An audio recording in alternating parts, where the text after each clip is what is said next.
दो Swedish film निर्माताओं को एस्टोनिया फेरी के मलबे का फुटेज शूट करने के आरोप से बरी कर दिया गया है। यह वही फेरी है जो 1994 में बाल्टिक सागर में डूब गई थी। लगभग 30 वर्षों तक दुनिया ने एमएस एस्टोनिया दुर्घटना के एक दुखद स्पष्टीकरण को स्वीकार किया, जब तक कि कृत्रिम बुद्धिमत्ता एआई ने मलबे को स्कैन नहीं किया। दरअसल इस विषय पर हमारे शोध से ही इसकी शुरुआत हुई और हमने पाया कि 1994 में जब यह दुर्घटना हुई थी, तब मलबे के एक बड़े हिस्से का सर्वेक्षण नहीं किया गया था। जब एआई द्वारा पुनर्निर्माण पूरा हुआ तो जांचकर्ताओं ने कुछ ऐसा देखा जिसकी व्याख्या किसी भी जीवित व्यक्ति के बयान से नहीं हो पाई थी। वाहन डेक पर हवा में लटकी कारें, मिटाए गए संकट कोड, जहाज के बाहरी हिस्से के पास एक ऐसी वस्तु जिसकी कोई व्याख्या नहीं कर सकता, और एक भेजा गया और फिर मिटा दिया गया सिग्नल। क्या यह सचमुच महज एक दुर्घटना थी, या उस रात बाल्टिक सागर के नीचे कुछ और भी भयावह घटित हुआ था? एक ऐसी तबाही जिसे दुनिया पहले से ही समझ चुकी थी। 28 सितंबर 1994 की सुबह जब एमएस एस्टोनिया बाल्टिक सागर में डूब गया तो कागजों पर देखने पर त्रासदी बेहद सरल प्रतीत हुई। जहाज का आगे का विजर टूट गया, वाहन डेक में पानी भर गया, जहाज का संतुलन बिगड़ गया और वह पलट गया। 1 घंटे से भी कम समय में 852 लोग मारे गए। जांचकर्ताओं ने 3 साल के भीतर मामला बंद कर दिया। सरकार ने एक समझौते पर हस्ताक्षर करके जहाज के मलबे को संरक्षित स्थल घोषित कर दिया और दुनिया को बता दिया गया कि अब इसके बारे में और कुछ जानने को नहीं है। लेकिन यह निश्चितता इस कमजोर धारणा पर टिकी थी कि मलबे को ठीक से देखा गया था। वास्तव में किसी ने भी पूरे जहाज की जांच नहीं की थी। 1990 के दशक में गोताखोरों के लिए गहराई, दृश्यता और समय की सीमाएं थीं। सोनार से प्राप्त छवियां धुंधली और अपूर्ण थीं। जहाज के बड़े हिस्से समुद्र तल की तलछट में दब गए थे, जो दिखाई नहीं दे रहे थे। जांचकर्ताओं ने प्रत्यक्षदर्शियों की गवाही, यांत्रिक सिद्धांत और सतह से बरामद टुकड़ों का उपयोग करके डूबने की घटना का पुनर्निर्माण किया। यह पूर्ण भौतिक साक्ष्य के अभाव में केवल फोरेंसिक तर्क पर आधारित था। उस कमी ने संदेह के पहले बीज बो दिए। बचे हुए लोगों ने लगातार एक हिंसक धातुई टक्कर का वर्णन किया, न कि आधिकारिक रिपोर्ट में वर्णित क्रमिक तनाव विफलता का। कुछ ने कहा कि जहाज ऐसा लगा जैसे किसी ठोस चीज से टकराया हो, जबकि अन्य ने ध्वनि की तुलना विस्फोट से की। इन दावों को काफी हद तक नजरअंदाज कर दिया गया, इसलिए नहीं कि वे गलत साबित हुए, बल्कि इसलिए कि जांचकर्ताओं के पास उनकी जांच करने के लिए आवश्यक साधन नहीं थे। समय के साथ अनुत्तरित प्रश्न सिद्धांतों में तब्दील हो गए। कुछ ने जहाज डूबने से कुछ सप्ताह पहले एस्टोनिया से होकर गुजरने वाले गुप्त सैन्य माल की ओर इशारा किया, जिसकी पुष्टि बाद में स्वीडिश अधिकारियों ने की। कुछ लोगों ने पनडुब्बियों के टकराने की अटकलें लगाईं, जो बाल्टिक सागर में शीत युद्ध के दौरान हुई नौसैनिक गतिविधियों की ओर इशारा करती थीं। एक छोटा लेकिन दृढ़ समूह मानता था कि तोड़-फोड़ के सबूत छिपाने के लिए मलबे को जानबूझकर सील कर दिया गया था। इनमें से कोई भी दावा साबित नहीं हुआ, लेकिन किसी को भी निर्णायक रूप से खारिज नहीं किया जा सकता था। एस्टोनिया दुर्घटना को अन्य समुद्री आपदाओं से अलग बनाने वाली बात केवल मृतकों की संख्या ही नहीं थी, बल्कि दृश्यता का अभाव भी था। जहाज का मलबा सतह से 80 मीटर नीचे पड़ा था, कानूनी तौर पर अछूता, मानो समय थम गया हो। हर सिद्धांत, चाहे आधिकारिक हो या अनौपचारिक, एक ऐसी वस्तु पर आधारित था जिसकी ठीक से जांच करने की अनुमति किसी को नहीं थी। यह स्थिति तभी बदली जब प्रौद्योगिकी ने प्रगति की। कृत्रिम बुद्धिमत्ता का इस कहानी में प्रवेश षड्यंत्रों की पुष्टि करने के लिए नहीं हुआ। इसका प्रवेश इसलिए हुआ क्योंकि आधुनिक समुद्री तल मानचित्रण की यही आवश्यकता थी। जब दशकों बाद अंततः मलबे पर उच्च रिजोल्यूशन सोनार फोटोग्रामेट्री और मशीन लर्निंग पुनर्निर्माण का प्रयोग किया गया, तो जांचकर्ता अब अंधेरे में आकृतियों का अनुमान नहीं लगा रहे थे। वे जहाज की सटीक डिजिटल प्रतिकृति बना रहे थे, और एस्टोनिया का पहला संपूर्ण दृश्य कुछ ऐसा प्रकट करेगा जिसकी किसी ने अपेक्षा नहीं की थी।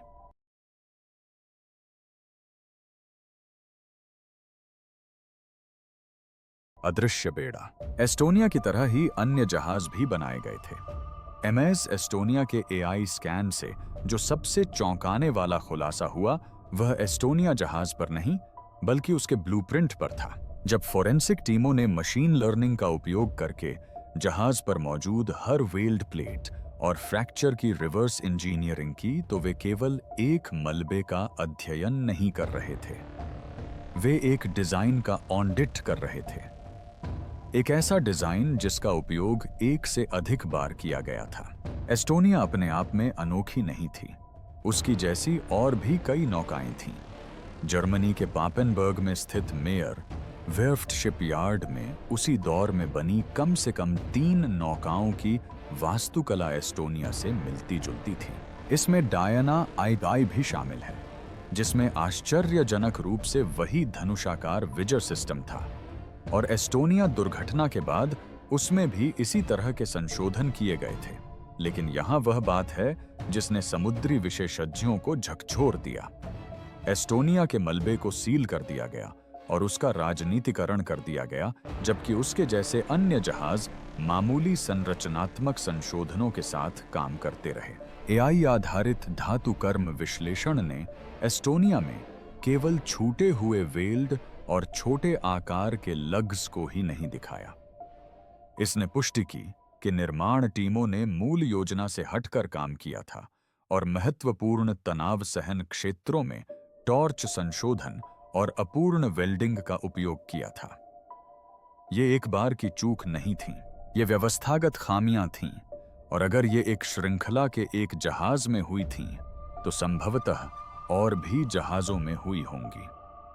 जांचकर्ताओं ने चुपचाप 1980 के दशक के शिपयार्ड लॉग की जांच शुरू कर दी। एक आंतरिक रिपोर्ट में उल्लेख किया गया कि एस्टोनिया के धनुष विजर में संरचनात्मक कमजोरियों, विशेष रूप से कमजोर कब्जों और गायब निचले सपोर्ट बार को उत्पादन चेकलिस्ट में कभी भी चिह्नित नहीं किया गया था। इसका मतलब यह था कि मेयर वेर्फ्ट ने कई ऐसी नौकाएं भेजी होंगी जिनमें सुरक्षा संबंधी गंभीर खामियां थीं, जिनमें से कोई भी नियमित निरीक्षण के दौरान नजर नहीं आई। इससे भी ज्यादा चिंताजनक बात यह थी कि इनमें से कई मिलती जुलती नौकाएं 2010 के दशक तक भी इस्तेमाल में थीं, बदले हुए मार्गों पर चल रही थीं या अलग-अलग नामों से संचालित हो रही थीं। एस्टोनिया दुर्घटना के बचे हुए लोग स्तब्ध रह गए। अगर ये जहाज कभी फंसे ही नहीं होते, तो अनजाने में कितने और समुद्री यात्राएं तबाही के मुंह में चली जातीं। क्या एस्टोनिया उन कई संभावित डूबने वाले जहाजों में से एक हो सकता था, जो असल में डूब गया? कृत्रिम बुद्धिमत्ता ने जो खुलासा किया, वह सिर्फ एक जहाज के डूबने का कारण नहीं था। इसने एक ऐसा पैटर्न उजागर किया जिससे कई और जहाज डूब सकते थे। दरअसल कुछ समुद्री इतिहासकार अब एस्टोनिया के डूबने को एक अकेली घटना नहीं, बल्कि अपनी श्रेणी का एकमात्र ऐसा जहाज मानते हैं जो सबसे भयानक तूफान में टूटने के लिए दुर्भाग्यशाली रहा।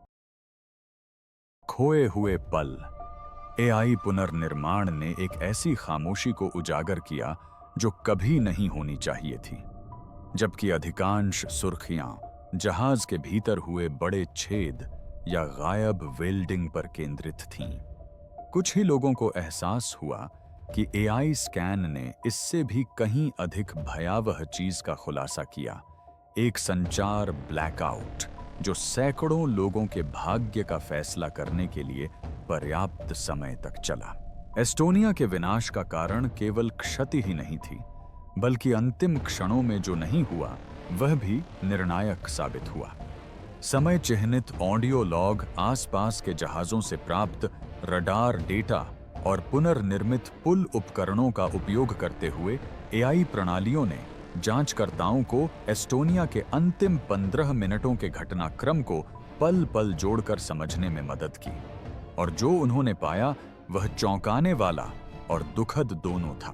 पहले जात भीषण प्रभाव और पहले संकट संकेत के बीच पूरे 8 मिनट का विलंब था। 8 मिनट। उस गति से पानी से भर रहे जहाज में यह विलंब बहुत महत्वपूर्ण था। बचे हुए लोगों ने लंबे समय से गवाही दी थी कि उन्होंने सुबह लगभग 1-2 बजे एक जोरदार धमाके की आवाज सुनी थी, लेकिन स्पष्ट संकट संदेश 1:22 बजे तक नहीं भेजा गया था। यात्रियों के बयानों को आंतरिक सिस्टम की रीडिंग से मिलाने के लिए मशीन लर्निंग का उपयोग करते हुए जांचकर्ताओं का अब मानना है कि धनुषाकार विजर एक 5 बजे तक ही टूटकर अलग हो गया था। अगले 120 सेकंड के भीतर उसके पीछे का लोडिंग रैंप अंदर की ओर मुड़ने लगा। पुल पर किसी के भी गति कम करने, रास्ता बदलने या धनुषाकार हिस्से का आकलन करने का कोई आदेश देने से पहले ही वाहन डेक में पानी घुस रहा था। तो फिर सन्नाटा क्यों छाया रहा? यहीं से मामला और पेचीदा हो जाता है। एआई पुनर्निर्माण से पता चला कि आंतरिक चेतावनी प्रणाली ठीक से सक्रिय नहीं हो पाई।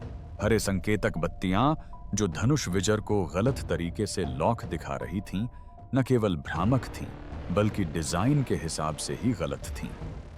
वायरिंग आरेखों के विश्लेषण से पता चला कि light circuit hinge stress sensor से भौतिक रूप से जुड़ा हुआ नहीं था। इससे सिर्फ इतना पता चला कि स्विच बंद थे, यह नहीं कि ढांचा सही सलामत था या नहीं। इसका मतलब है कि चालक दल शायद हरी बत्तियों को देख रहा था, जबकि जहाज का अगला हिस्सा पहले ही गायब हो चुका था। एआई ने चालक दल की अंतिम गतिविधियों में एक रहस्यमय पैटर्न भी देखा।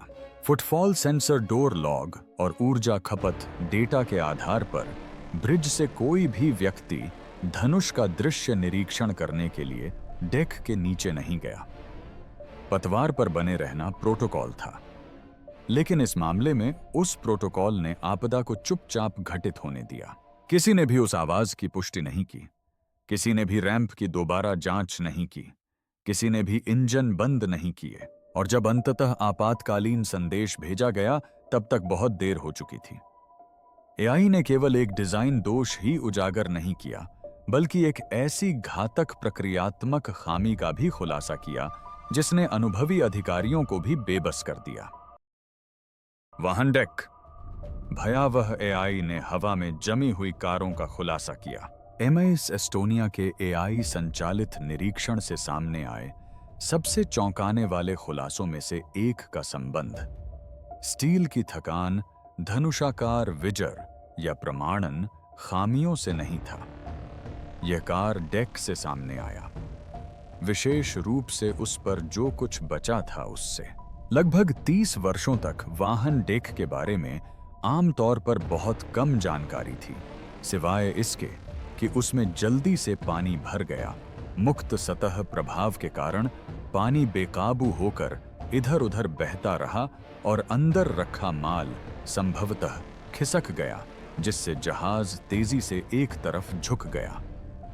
लेकिन जब अंततः एआई सहायता प्राप्त फोटोग्रामेट्री का उपयोग करके कार डेक के आंतरिक भाग का डिजिटल पुनर्निर्माण किया गया, तो फोरेंसिक टीमों ने कुछ ऐसा देखा जिसकी उन्होंने कभी उम्मीद नहीं की थी।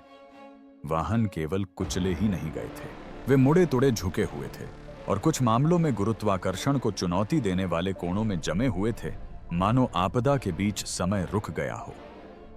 एआई स्कैन से पता चला कि बसें स्टील की दीवारों में धंसी हुई थीं, सेडान गाड़ियां आंशिक रूप से हवा में लटकी हुई थीं, जिनके केवल एक टायर जमीन को छू रहे थे, और एक डिलीवरी ट्रक ढह चुकी छत की बीम से टकराकर अपने पिछले बम्पर पर सीधा खड़ा था। यह कोई आकस्मिक हलचल नहीं थी। इससे भयावह असंतुलन की कहानी सामने आई। एआई पुनर्निर्माण से उत्पन्न द्रव गतिकी मॉडल के अनुसार वाहन डेक में प्रवेश करने वाले पानी का बल क्षैतिज नहीं था जैसा कि पहले माना जाता था।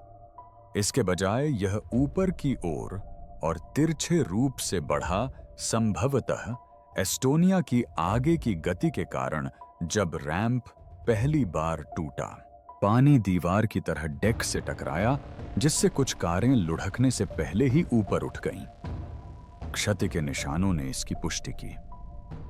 टायरों के निशान हवा में ही खत्म हो गए, दरवाजों के पैनल ऊपर की ओर मुड़ गए और सामान ऐसे कोनों में फंसा हुआ पाया गया जहां भौतिकी के नियमों के अनुसार असंभव था, जब तक कि बाढ़ लगभग तुरंत न आई हो। इससे भी अधिक चिंताजनक बात यह थी कि जनरेटर लगे हुए रेफ्रिजरेटेड ट्रकों के टाइम स्टैंप और स्थान दर्ज किए गए थे। एआई द्वारा संसाधित उनके आंतरिक भाग के फुटेज से पता चला कि कई ट्रकों में खराब होने वाली वस्तुएं थीं जिन्हें हिलने का समय ही नहीं मिला, यानी वे सीधे खड़े रहते हुए ही पानी में डूब गईं, लेकिन लोडिंग बे से बाहर नहीं निकल पाईं। बाद में उनके भोजन को लगभग प्राचीन अवस्था में सूचीबद्ध किया गया, जो बर्फीले बाल्टिक सागर तल द्वारा रहस्यमय ढंग से संरक्षित था। जांचकर्ताओं का अब मानना है कि कार डेक में अंतिम जलभराव 2 मिनट से भी कम समय में हुआ था, न कि 10 मिनट में, जैसा कि पहले अनुमान लगाया गया था। इस एक तथ्य ने त्रासदी को पूरी तरह से परिभाषित कर दिया। यात्रियों के पास बचने के लिए पहले की तुलना में बहुत कम समय था। वाहनों की असामान्य स्थिति से पुष्ट हुई अचानक घटना ने यह स्पष्ट कर दिया कि इतने सारे लोग अपने केबिन से बाहर क्यों नहीं निकल पाए। जहाज केवल डूबा नहीं, बल्कि अंदर की ओर ढह गया। एक हाइड्रोलिक विस्फोट हुआ जो अंधेरे में छिपा रहा।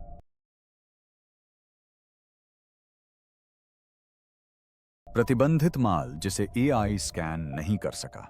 और यह क्यों मायने रखता है? कृत्रिम बुद्धिमत्ता एआई ने एमएस एस्टोनिया के मलबे का मिलीमीटर स्तरीय सटीकता से विश्लेषण करते हुए हर दरार, डेक और मुड़ी हुई बीम का नक्शा बनाया, लेकिन एक चीज ऐसी थी जिसका वह पता नहीं लगा सकी, क्योंकि यह कोई भौतिक संरचना नहीं थी, बल्कि एक सीलबंद सूची थी।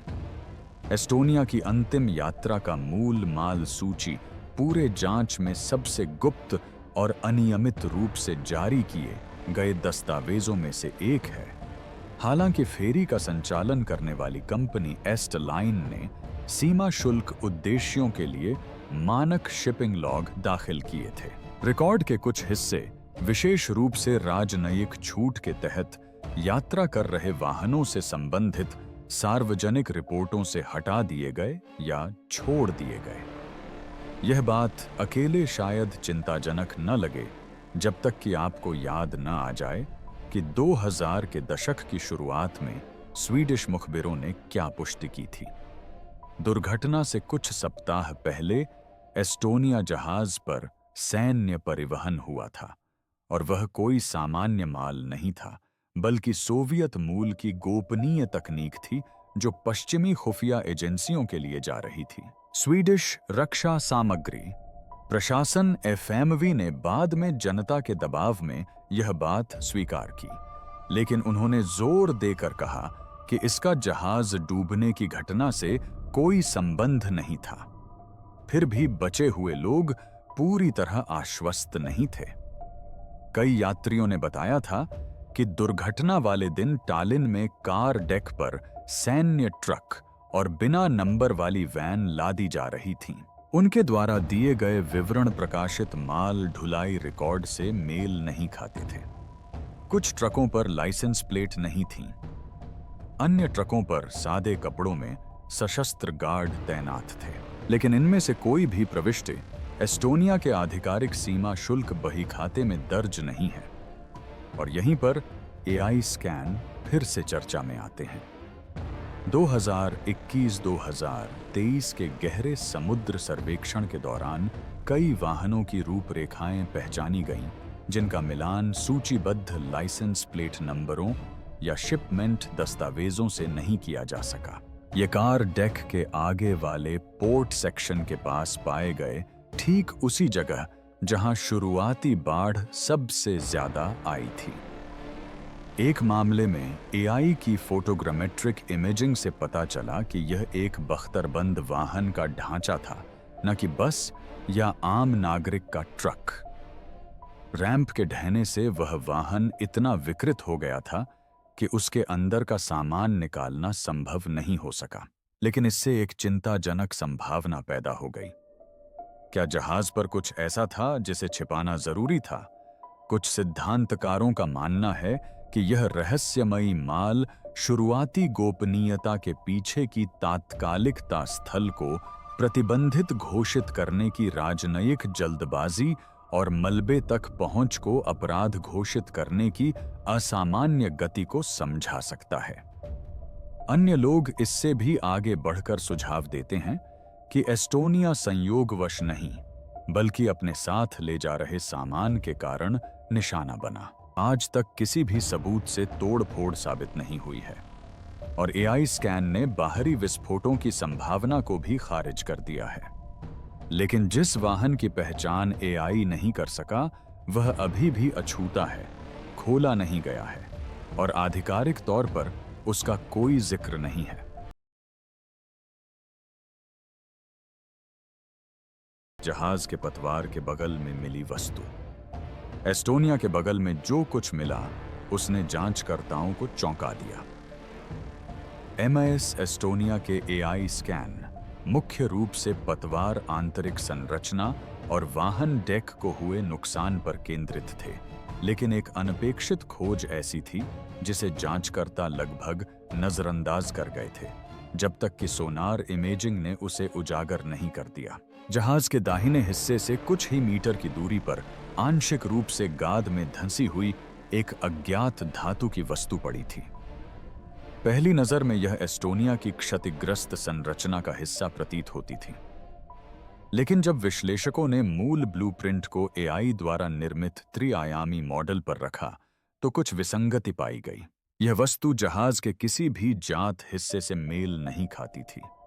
यह लगभग 2.5 मीटर लंबी बेलनाकार थी, जिसका शरीर खंडों में बंटा हुआ था और उस पर सम्मित पंख जैसी संरचनाएं दिखाई दे रही थीं, जो आमतौर पर पानी के नीचे के गोला बारूद या गहरे समुद्र के उपकरणों पर पाई जाती हैं, न कि यात्री नौकाओं पर। जहाज के पतवार के इतने करीब उस क्षेत्र में जहां अब भीषण क्षति हुई है, इसकी उपस्थिति ने दशकों पुराने विवाद को फिर से हवा दे दी। क्या एस्टोनिया पर बाहर से किसी चीज का हमला हुआ था? स्वीडिश रक्षा सूत्रों ने इस खोज को कम महत्व देते हुए कहा कि यह संभवतः वाहन के कार्गो का हिस्सा था। लेकिन धातु विज्ञान संबंधी स्कैन से पता चला कि यह टाइटेनियम मिश्र धातु से बना था, जो 1990 के दशक के मालवाहक ट्रकों या यात्री कारों में आमतौर पर इस्तेमाल होने वाली सामग्री नहीं थी, लेकिन सैन्य उपकरणों, विशेष रूप से टॉर्पीडो के खोल या नौसैनिक निगरानी ड्रोन में बहुत आम थी। रहस्य को और गहरा करने वाली बात यह थी कि यह वस्तु जहाज के दाहिने हिस्से पर लगभग 40 मीटर लंबे छेद के ठीक बाहर स्थित थी। जांचकर्ताओं ने तुरंत स्पष्ट किया कि एआई ने पहले ही पुष्टि कर दी थी कि दरार समुद्र तल से टकराने के कारण हुई थी, लेकिन यह वस्तु जहाज के नीचे दबी नहीं थी। यह उसके बगल में अक्षुण्ण बिना किसी हलचल के पड़ी थी। क्या यह किसी सैन्य खेप का हिस्सा थी, जिसका कभी माल सूची में उल्लेख नहीं किया गया था? शीत युद्ध काल की कोई पुरानी वस्तु जो समुद्र तल पर पड़ी थी, या सबसे विवादास्पद रूप से क्या यह जहाज के डूबने के अंतिम क्षणों में शामिल थी? क्योंकि यहीं से मामला और भी रहस्यमय हो जाता है। 1980 के दशक का एक गोपनीय सोवियत नौसैनिक चार्ट, जिसे संदर्भ के लिए जांच में शामिल किया गया था, उस क्षेत्र को चिह्नित करता है जहां एस्टोनिया डूबा था और उसे पनडुब्बी उपकरणों के सक्रिय परीक्षण गलियारे के रूप में दर्शाता है। बाल्टिक सागर जो अन्य समुद्रों की तुलना में संकरा और उथला है का उपयोग नाटो और वारसॉ संधि की नौसेनाओं द्वारा लंबे समय से पनडुब्बियों, जवाबी ड्रोन और स्थिर सोनार बुआओं के परीक्षण के लिए किया जाता रहा है। डिलीट किया गया सुरक्षा कोड वह सिग्नल जो भेजा गया और फिर गायब हो गया। एस्टोनिया के अंतिम घंटों के एआई सहायता प्राप्त पुनर्व विश्लेषण के दौरान अधिकांश ध्यान भौतिक क्षतिपतवार में दरारें, विजर की विफलता और बाढ़ के पैटर्न पर केंद्रित था। लेकिन समुद्री लॉग और संचार डेटा के मेटाडेटा के भीतर एआई शोधकर्ताओं ने कुछ ऐसा खोजा जिसने जहाज में कोई छेद नहीं छोड़ा, बल्कि समय रेखा में एक बड़ा छेद छोड़ दिया। ठीक रात 1.12 बजे जहाज की बत्तियां बुझने से 3 मिनट पहले और उसके पलटने से ठीक 10 मिनट पहले एस्टोनिया के ऑन बोर्ड सिस्टम ने एक सिग्नल भेजा जिसे कोड सियरा ब्रावो के रूप में दर्ज किया गया। अधिकांश पर्यवेक्षकों को यह एक मामूली गड़बड़ी लगी। आधिकारिक रिपोर्ट में ऐसे किसी कोड का जिक्र नहीं था, लेकिन नौसेना आपातकालीन शब्दावली में सियरा ब्रावो समुद्री सुरक्षा के कुछ हलकों में सुरक्षित माल की सुरक्षा में सेंधमारी या विशेष खेप प्रोटोकॉल के उल्लंघन का संक्षिप्त रूप है। एस्टोनिया एक नागरिक नौका थी, उसे इस तरह का कोड भेजने में सक्षम नहीं होना चाहिए था। फिर भी यह कोड एस्टोनियाई तटीय निगरानी स्टेशन द्वारा संक्षिप्त रूप से पकड़ा गया और आंशिक रूप से स्वीडिश निगरानी केंद्र को भेजा गया। कुछ ही सेकंडों में यह संचार लॉग से गायब हो गया। न तो ओवरराइट हुआ, न ही डिलीट हुआ। बस एक ही बार में 2 सेकंड से भी कम समय का ट्रांसमिशन एन्क्रिप्टेड और प्राथमिकता वाले चैनल रिले के लिए चिह्नित। यहीं पर कृत्रिम बुद्धिमत्ता का योगदान रहा। डिजिटल फोरेंसिक का उपयोग करते हुए विश्लेषकों ने जहाज के आंतरिक संदेश संग्रह का पुनर्निर्माण किया और पाया कि एक स्वचालित स्क्रिप्ट इस तरह से सेट की गई थी कि यदि कोई संबंधित संदेश प्राप्त नहीं होता था तो भेजे गए संकट संदेशों को मिटा दिया जाता था। दूसरे शब्दों में, यदि संदेश का उत्तर नहीं मिलता था तो उसे हटा दिया जाता था। यह मानक प्रक्रिया के विपरीत था। तो इस सफाई अभियान की स्क्रिप्ट किसने लिखी? और इससे भी महत्वपूर्ण बात यह है कि एस्टोनिया पर मौजूद किस सिस्टम को सबसे पहले सियरा ब्रावो को भेजने का निर्देश मिला? इसका एकमात्र जवाब एस्टोनिया के ऑपरेटिंग सॉफ्टवेयर की एक बेहद गोपनीय परत में छिपा है, जो उसकी पिछली पहचानों में से एक से विरासत में मिली है। एस्टोनिया बनने से पहले वह सिल्जा स्टार थी और उससे पहले वाइकिंग सैली एक ऐसा जहाज जिसे शीत युद्ध के दौरान जारी किए गए समुद्री रजिस्ट्री दस्तावेजों के अनुसार अपनी शुरुआती सेवा के दौरान कुछ समय के लिए सुरक्षित कार्गो क्षमता से लैस किया गया था। जांचकर्ताओं का मानना है कि मरम्मत के दौरान उन निष्क्रिय सुरक्षा परतों में से एक को हटाया नहीं गया था और जब निचले डेक पर उस रहस्यमय वाहन में मौजूद किसी भी चीज में गड़बड़ी हुई तो जहाज ने प्रतिक्रिया दी, लेकिन कोई जवाब नहीं आया, कोई झंडा नहीं फहराया गया, संकेत गायब हो गया। और इसके साथ ही संभवतः उस रात एस्टोनिया क्या ले जा रहा था और क्यों 852 लोग सुबह तक जीवित नहीं रह पाए, इसका अंतिम सुराग भी गायब हो गया।